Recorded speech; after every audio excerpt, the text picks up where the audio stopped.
लोकसेवा पारखी सम्पूर्ण साथीहरुमा मेरो नमस्कार। स्वागत छ यहाँलाई 99% लोकसेवा युट्युब च्यानलमा। आज हामी 2079 जेठ महिनाको युवा मञ्चमा प्रकाशित लोकसेवा प्रतिस्पर्धा सारथी वस्तुगत खण्ड लिएर उपस्थित भएका छौं। यदि यहाँहरूले विगतका महिनाको युवा मञ्चको भिडियो हेर्न चाहनुहुन्छ भने हाम्रो च्यानलको प्लेलिस्ट युवा मञ्चमा गएर पनि हेर्न सक्नुहुनेछ, अथवा माथिको आई बटन अथवा तलको डिस्क्रिप्सन बक्समा पनि उक्त भिडियोको लिंक राखिनेछ। सुरु गरौं। युवा मञ्चमा प्रकाशित वस्तुगत खण्ड। राष्ट्रिय सन्दर्भ अन्तर्गत प्रश्न नम्बर 1 मा छ, केन्द्रीय तथ्याङ्क विभागद्वारा 7औं राष्ट्रिय कृषि गणना कहिलेबाट सुरु गरिएको हो? विक्रम सम्वत 2079 को वैशाख 6 गतेबाट।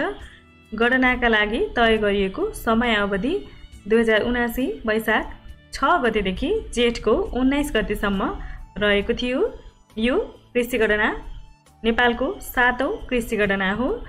2078 सालमै तय गरिएको कृषि गणना विविध कारणले 2079 को पहिलो हप्ताबाट सुरु गरिएको थियो। देश संघीयतामा गएपछिको यो पहिलो कृषि गणना हो। नेपालमा कृषि गणनाको सुरुवात विक्रम सम्वत 2018 सालबाट भएको थियो। प्रश्न नम्बर 2, नेपालसँग कूटनीतिक सम्बन्ध राख्ने 176औं राष्ट्र कुन हो? बेलिज।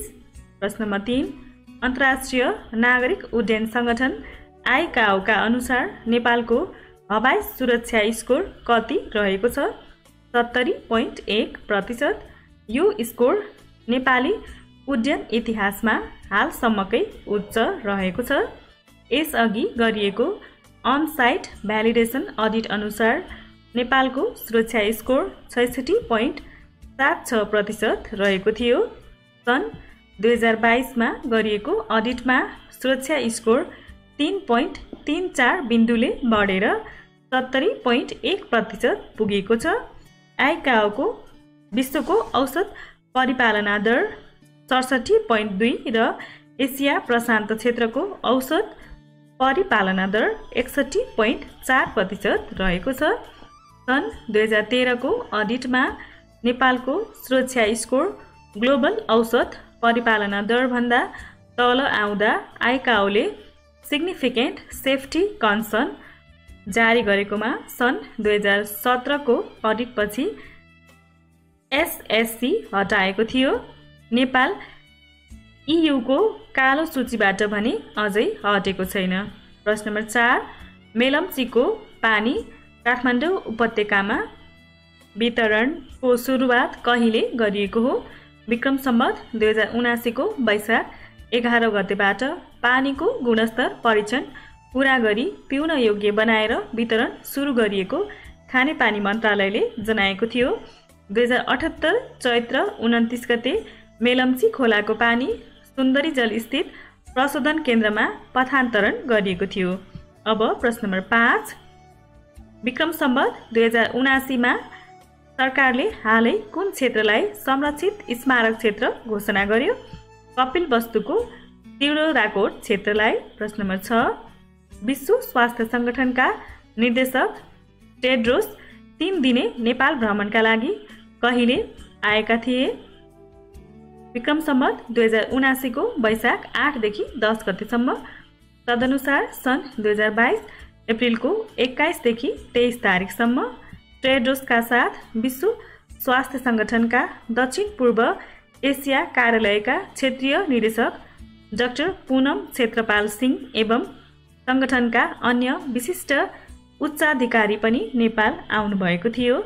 अब प्रश्न नम्बर 7, सर्वोच्च अदालतको अल्पकालीन आदेश पश्चात नेपाल राष्ट्र बैंकका गभर्नर महाप्रसाद अधिकारी पुनः आफ्नो काममा कहिले फर्किए? विक्रम सम्वत 2079 को वैशाख 7 गतेबाट।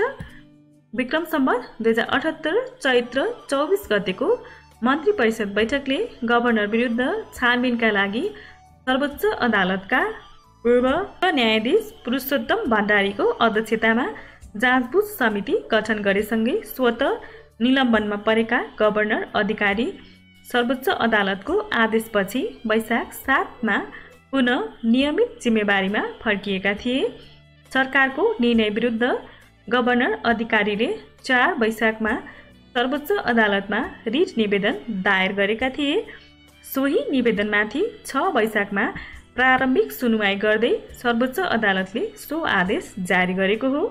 अब प्रश्न नम्बर 8, राजधानीको बसन्तपुर स्थित गद्दी बैठक सर्वसाधारणका लागि कहिले खुला गरिएको हो?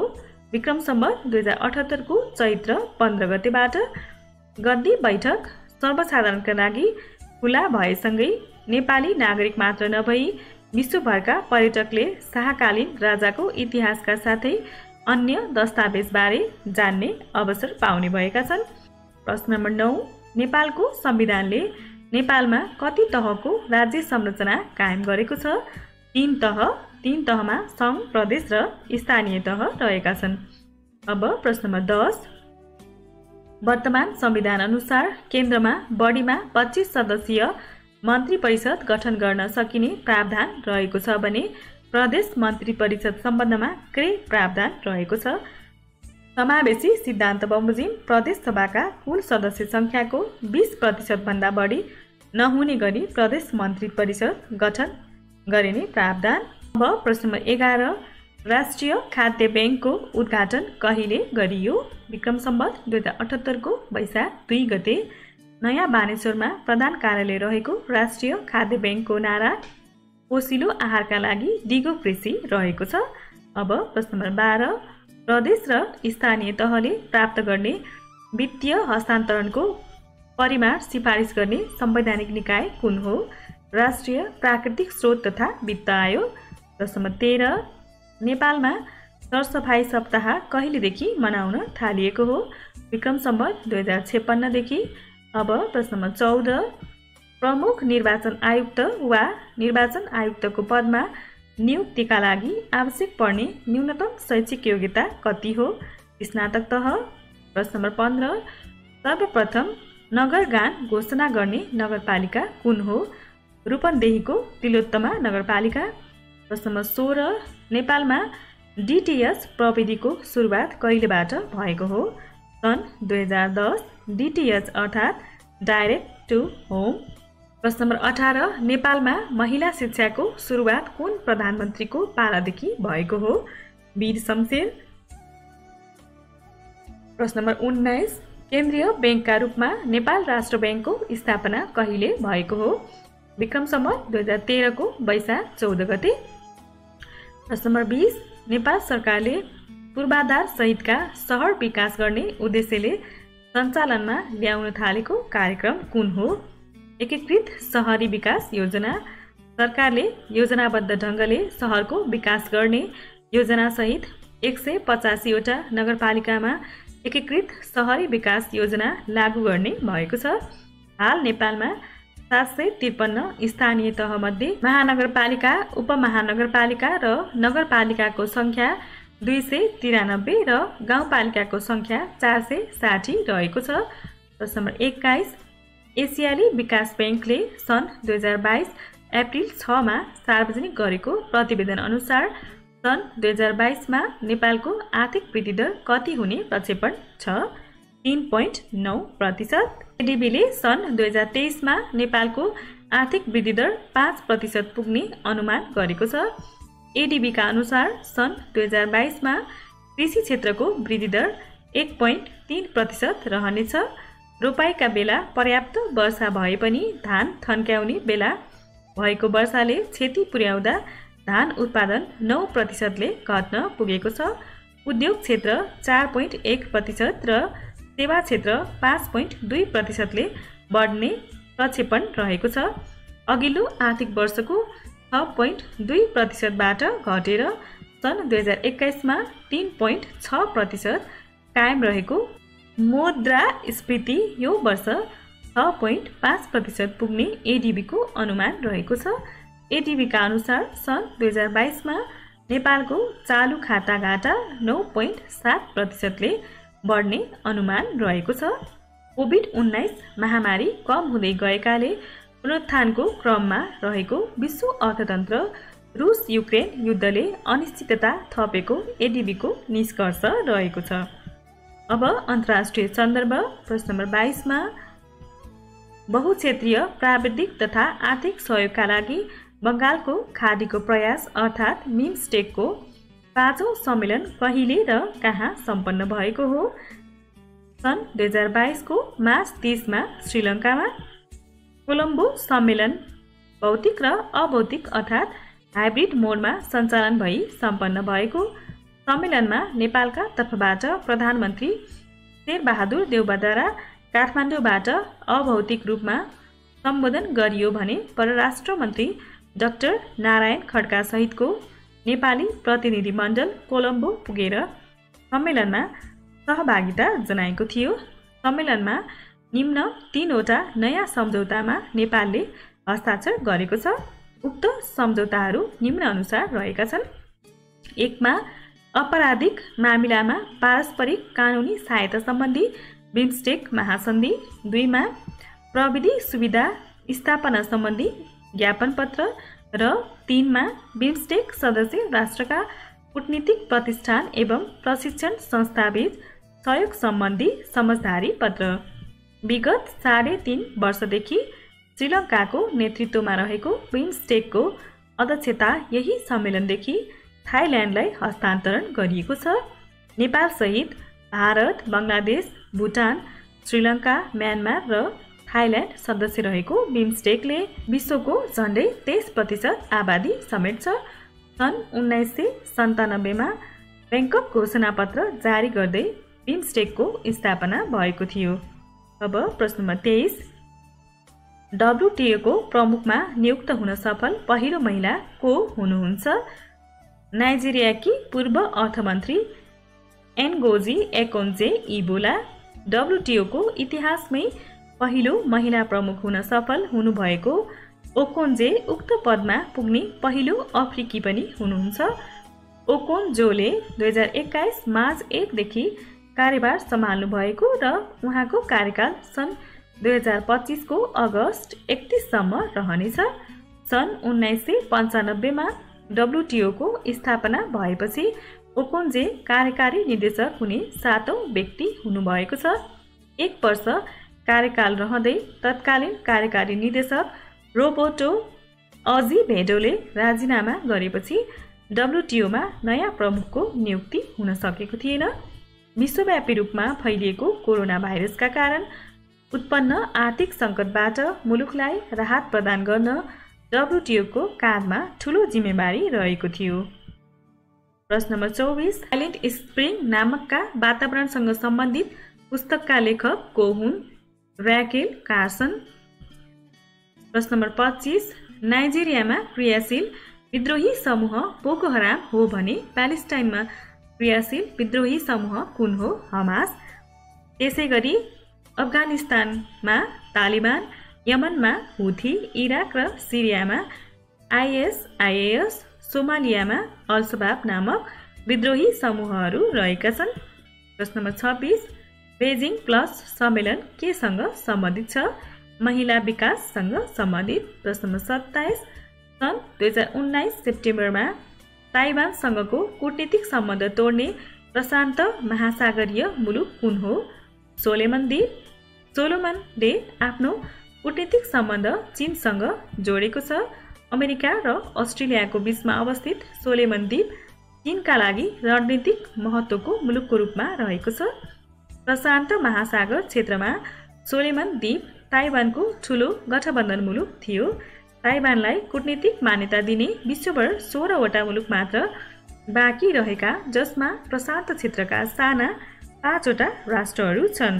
चीनको मुख्य भूभागबाट ताइवान सन् 1949 मा अलगिएको थियो। प्रश्न नम्बर 28, सबैभन्दा धेरै पटक भिटो प्रयोग गर्ने राष्ट्र कुन हो? रुस। भिटो प्रयोग गर्ने दोस्रो राष्ट्र अमेरिका र तेस्रो राष्ट्र बेलायत रहेको छ। प्रश्न नम्बर 29, इन्चोन रणनीति केसँग सम्बन्धित छ? अपाङ्गता भएका व्यक्तिको अधिकारसँग सम्बन्धित। प्रश्न नम्बर 30, बाल ब्रह्मचारी सदानन्द अधिकारीले भोजपुरको डिङ्गलामा संस्कृत पाठशालाको स्थापना कहिले गरेका थिए? विक्रम सम्वत 1932 मा। प्रश्न नम्बर 31, साहित्यकार पारिजातको वास्तविक नाम के हो? विष्णुकुमारी बाइबा। प्रश्न नम्बर 32 ट्रान्सप्यारेन्सी इन्टरनेसनलको स्थापना कहिले भएको हो? सन् 1993 को मेमा। यसको प्रधान कार्यालय जर्मनीको बर्लिनमा रहेको छ। प्रश्न नम्बर 33 रुसमा राज्य क्रान्ति कहिले भएको थियो? सन् 1917 मा। प्रश्न नम्बर 34 सन् 2030 सम्म डिजेल र पेट्रोलबाट चल्ने सवारी साधन प्रतिबन्ध गर्ने घोषणा गर्ने राष्ट्र कुन हो? आयरल्यान्ड। प्रश्न नम्बर 35 कुन क्रान्तिलाई बौद्धिक क्रान्ति पनि भनी चिनिन्छ? फ्रान्सको राज्य क्रान्तिलाई। प्रश्न नम्बर 36 हेनरी ड्युना कुन संस्थाका संस्थापक हुन्? रेड क्रसका संस्थापक। अब विविधमा छ। प्रश्न नम्बर 37 नेपाल सङ्गीत तथा नाट्य प्रज्ञा प्रतिष्ठानले सङ्गीत तथा नाट्य राष्ट्रिय प्रज्ञा पुरस्कार 2079 वैशाखमा कसलाई प्रदान गर्ने निर्णय गर्यो? सङ्गीत विधातर्फ सङ्गीतकर्मी मोहन कृष्ण कार्की ढली। निर्णय विधातर्फ नृत्य निर्देशक बीडा जोशी राजभण्डारी। नाटक विधातर्फ नाटककार मनबहादुर मुखिया। लोक सङ्गीत विधामा लोकगायक अमर बिरही गुरुङ। रङ्गमञ्च विधामा रङ्गकर्मी ऋतिचरण श्रेष्ठ र शास्त्रीय तथा परम्परागत साङ्गीतिक विधामा जल तरङ्ग वादक मोहन प्रसाद जोशीलाई। अब प्रश्न नम्बर 38 राष्ट्रिय सूचना तथा सञ्चार प्रविधि दिवस अर्थात् नेसनल आइसिटी डे कहिले मनाउने गरिन्छ? मेको 2 तारिकमा। प्रश्न नम्बर 39 नेपालमा कानुन दिवस कहिले मनाइन्छ? वैशाखको 26 गते। प्रश्न नम्बर 40 पृथ्वीबाट अन्तरिक्षमा पठाइएको पहिलो प्राणी कुन हो? लाइका नामक कुकुर। उक्त कुकुरलाई सन् 1957 मा अन्तरिक्षमा पठाइएको थियो। प्रश्न नम्बर 41 19औं एसियाली खेलकुद प्रतियोगिताको आयोजक राष्ट्र कुन हो? चीन। उक्त प्रतियोगिता सन् 2022 को सेप्टेम्बरको 10 देखि 29 तारिकसम्म हुने जनाइएको छ। 19औं एसियाड चीनको हानजाओ सहरमा आयोजना हुने भएको छ। यस आसियाडमा 40 खेल समावेश गरिने भएका छन्। उक्त आसियाडको मोटो हट टु हट @फ्युचर रहेको छ। राष्ट्रिय खेलकुद परिषदको 2079 वैशाख 9 को बैठकको निर्णय अनुसार 19औं आसियाडमा नेपालले 23 खेलमा सहभागिता जनाउने भएको छ। 42 नेपाल एसियाली खेलकुदमा पहिलोपल्ट कहिले सहभागी भएको थियो? सन् 1951 मा नयाँ दिल्लीमा भएको पहिलो एसियाली खेलकुददेखि नेपालले हालसम्म एसियाडमा 2 रजत र 22 काँस्य पदक जितेको छ। सन् 1998 र सन् 2018 मा गरी 1-1 रजत पदक जित्न सफल भएको छ। टेक्वान्डो खेलाडी दीपक विष्टले सन् 2002 को बुसान तथा 2006 को दोहा आसियाडमा नेपाललाई लगातार काँस्य पदक दिलाउन सफल भएका थिए। अब प्रश्न नम्बर 43 9औं राष्ट्रिय खेलकुदका लागि तय गरेको अवधि कुन हो? विक्रम सम्वत 2079 को जेठको 22 गतेदेखि 28 गतेसम्म गण्डकी प्रदेशमा हुने भनी तय गरिएकोमा हालै यो मिति संशोधन गरी 2079 को असोज 28 गतेलाई स्थानान्तरण गरिएको छ। प्रश्न नम्बर 45 सबै जिल्लामा स्वास्थ्य बिमा लागू गर्ने पहिलो प्रदेश कुन हो? सुदूरपश्चिम प्रदेश। प्रश्न नम्बर 46 कछुवा संरक्षण केन्द्र कहाँ रहेको छ? झापाको सुखानी सिमसार क्षेत्रमा। प्रश्न नम्बर 47 हरित तारा चलचित्र पुरस्कार 2078 कसलाई प्रदान गरियो? पत्रकार विदुर गिरीलाई। हरित तारा चलचित्र पुरस्कार 2077 भने अभिनेत्री मिथिला शर्मालाई प्रदान गरिएको छ। पुरस्कारको राशि जनही 25,000 रुपैयाँ रहेको छ। यस पुरस्कारको स्थापना विक्रम सम्वत 2052 मा भएको थियो। यसलाई चलचित्र क्षेत्रकै पहिलो पुरस्कार मानिन्छ। प्रश्न नम्बर 48 तिम्रो सोचले जीवनको उचाइ निर्धारण गर्छ भन्ने विचारक को हुन्? एडविन लुइस कोल। प्रश्न नम्बर 49 सर्वोच्च अदालतले 40 माइक्रोन भन्दा कम को पातलो प्लास्टिक झोला प्रयोग पूर्ण रूपले प्रतिबन्ध लगाउने घोषणा प्रभावकारी रूपमा कार्यान्वयन गर्न सरकारलाई 6 बुँदे आदेश कहिले जारी गरेको हो? विक्रम सम्वत 2078 को साउन 28 गते अदालतले बजेट वक्तव्यमा घोषणा भएको प्लास्टिक झोला प्रतिबन्ध लगाउने कार्यक्रम लागू गर्न दिइएको आदेशमा 10 दिनभित्र मापनीय सूचक समेत उल्लेख गरी स्पष्ट वस्तुपरक र कार्यान्वयन योग्य कार्ययोजना तयार गर्न र 21औं दिनबाट प्लास्टिक झोलाको उत्पादन, आयात, बिक्री, वितरण र प्रयोगमा पूर्ण प्रतिबन्ध लगाउने सम्बन्धी बजेटको प्रावधान देशभर लागू गर्ने कुरा समेत समेटिएको थियो। साथै आदेशमा कार्ययोजनाको प्रभावकारी कार्यान्वयनका लागि नेपाल सरकारका मुख्य सचिवको संयोजकत्वमा अनुगमन संयन्त्र तयार गर्न र उक्त संयन्त्रको प्रगति विवरण प्रत्येक 2 महिनामा इजलास समक्ष पेश गर्न भनिएको थियो। विगतमा सरकारले पटक पटक पातलो प्लास्टिकको प्रयोगमा प्रतिबन्ध लगाउने घोषणा गरेको थियो। 2072 सालमा प्लास्टिक झोलाको प्रयोगमा प्रतिबन्ध लगाउने घोषणा गरिएको थियो। त्यस्तै आर्थिक वर्ष 2073-74 को बजेटमा पनि प्लास्टिक झोला प्रयोगमा प्रतिबन्ध लगाउने भनिएको थियो। विक्रम सम्वत 2078 जेठ 15 गते सार्वजनिक आर्थिक वर्ष 2078-79 को बजेट वक्तव्यमा 40 माइक्रोनभन्दा पातलो प्लास्टिकको उत्पादन, आयात, बिक्री, वितरण र प्रयोगमा साउन 1 देखि पूर्ण रूपमा प्रतिबन्ध लगाउने भनी उल्लेख भए तापनि कार्यान्वयनमा तागरुकता नदेखिएको छ। प्रश्न नम्बर 50 वाइफाई को पूरा रूप के हो? Wireless Fidelity. प्रश्न नम्बर 51 स्काई ल्याब भन्नाले के बुझिन्छ? पृथ्वीका बारेमा विविध प्रकारका अनुसन्धान गर्न अन्तरिक्षमा स्थापित प्रयोगशाला। प्रश्न नम्बर 52 राजधानी काठमाडौँमा सम्पन्न मिस्टर नेपाल ओल्ड 2022 को उपाधि चुम्न सफल प्रतिभा को हुन्? मोरङका नूतन श्रेष्ठ। 26 वर्षीय नूतनले उपाधि चुमे बापत 5 लाख रुपैयाँ नगद सहित मिस्टर ओल्ड 2022 मा नेपालको प्रतिनिधित्व गर्ने अवसर प्राप्त गरेका छन्। प्रतियोगितामा झापाका 23 वर्षीय Abhishek Judal first runner up, काठमाडौँका 29 वर्षीय Alish Giri second runner up र कैलालीका 21 वर्षीय समित शाही थर्ड रनर अप र मोरङका 27 वर्षीय विशाल कटवाल फोर्थ रनर अप भएका थिए। लेखन तथा संयोजन टङ्क केसी भन्दै 2079 जेठ महिनाको युवा मञ्चमा प्रकाशित वस्तुगत प्रस्तुतहरूको सङ्गालो यही समाप्त भएको छ।